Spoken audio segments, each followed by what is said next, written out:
Good morning. It is May 21st.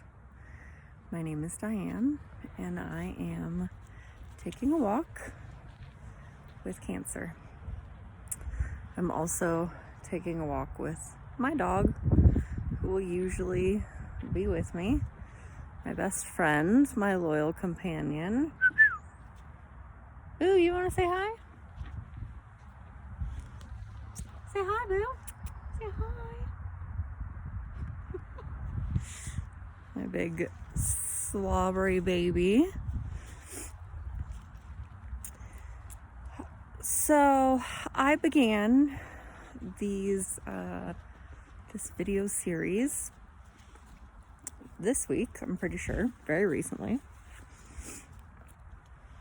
And I'm just here to capture my journey as much as possible. I was diagnosed back in January, so it's been an ongoing thing. You know, even like my mammogram was in December, and then I had an appointment with my PCP in November, the month before that. So it's, I've already been on this journey for a while now, but it's a long road ahead too. So yeah, I was very overwhelmed the first 6 months and didn't really have the time and space to do anything like this, whether that's like just documentation or even just like processing what's going on. It's been quite a whirlwind. So now I'm playing a little bit of catch up.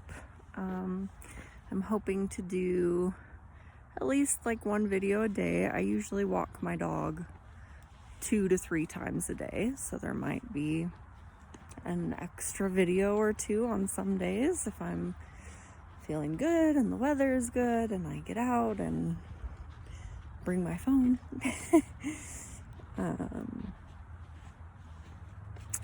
So yeah, and again, I've said this before in other videos, but I'm going to mind your business, Duke.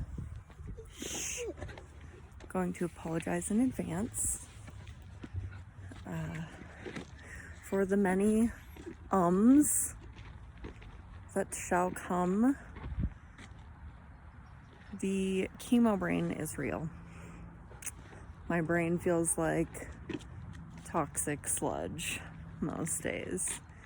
It's really, really hard to deal with like a slow recall.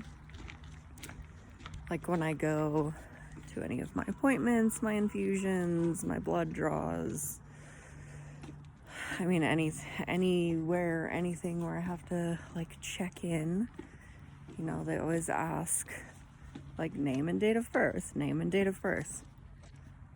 which I repeat all the time, all day, 10,000 more times more regularly than I ever have in my life, even though I've had this information memorized for the better portion of my life.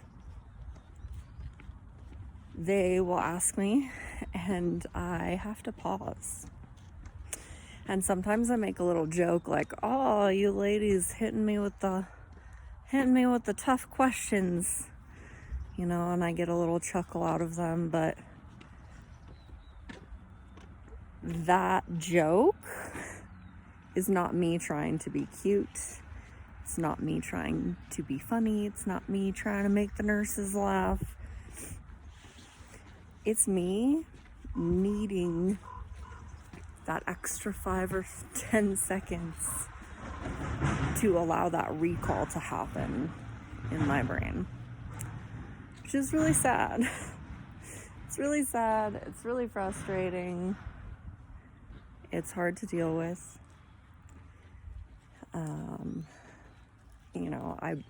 I might be more embarrassed if I didn't know that they were like dealing with and treating so many other patients who I'm sure are having similar issues. So, you know, they don't make me feel bad about it. But it's hard. It's hard, like, having a normal conversation and being like, what? What did you just say? I find myself asking people to, like, repeat things. It's just weird. Like, I have all these, I feel like, old people problems, and I never really felt like old before this, you know? I'm 38, have a young child, we're extremely active. I mean, hold on, I just found some cool feathers.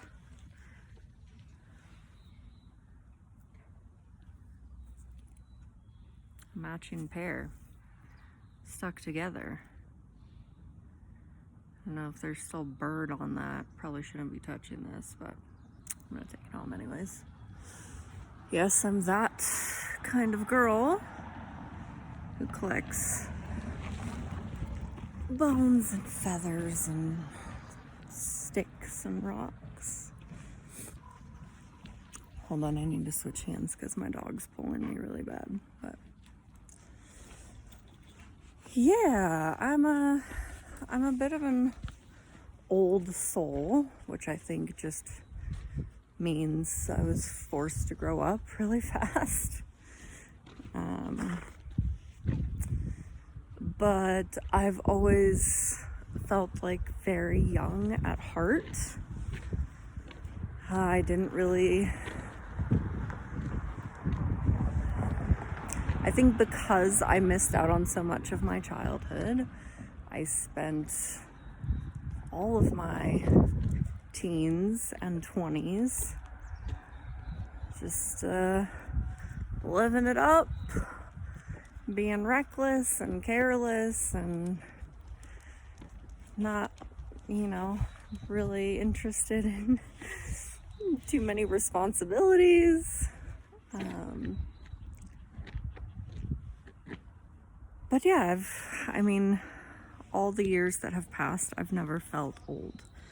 I've never felt my body really aging. I never even really noticed it in my face. I mean, a few gray hairs, but nothing substantial. And they say it's like, it's how you feel, you know? And like I said, I'm active. I take good care of my body. I was a yoga instructor. So like fitness and health, vitality were like very important goals, very central focal points in my life, in my existence, in my work. So yeah, now going through the chemo, it's like I have so many side effects. Like I get headaches, I get body aches, I get nosebleeds, I have the sniffles constantly, my nose just runs. You know, I'm tired, I get easily winded, I get dizzy, I'm forgetful. Speaking of forgetful, I had an appointment. I had 3 things I had to do today, mind you. I had my chemo treatment yesterday. So yesterday I got like the super triple dose of steroids that gives me like false energy. My brain thinks I'm fine, even though my body's like fighting for its life. And so I get overly ambitious with the steroids. So I had a plan today, like, okay, I'm gonna take my kid to school. So we're like up at 6:30, get dressed, get ready, breakfast, take my kid to school at 7:30. Just gonna go to the pharmacy, pick up my prescriptions at 8. And then drop my car off to be serviced at the dealership at 8:30, and then be home by like 9, take my drugs, eat some breakfast, take a nap, and the whole plan got reorganized, resituated, and yeah, it's still recoiling from that. But I left my phone at the pharmacy, and I had the shuttle driver from the dealership drive me to the pharmacy and then drive me home. So when I got home, I didn't have my phone, so I couldn't call the dealership, I couldn't call the shuttle, I couldn't Uber, I couldn't call the pharmacy to check and see if they had my phone. So that was fun. So I took my dog and we walked first to the dealership. The phone was not in the shuttle, the phone was not in the lobby. And then I had to walk with my dog to the CVS, and they luckily did have my phone. But then I still had to walk with my dog back from CVS to my house. So it's probably a mile and a half, but it's getting later in the day. It's getting warmer. I definitely didn't need my big winter coat. So I'm like hot and sweaty and winded and tired and past my nap time. But I found my phone. Just a little morning dose of Chemo-brain. So anyways, I'm home. I'm gonna go take a nap. Thank you for listening. Thank you for tuning in. If you are struggling in some way today, you got this. You'll figure it out. Life goes on. So, sending my love, and I'll check in again soon. Ciao.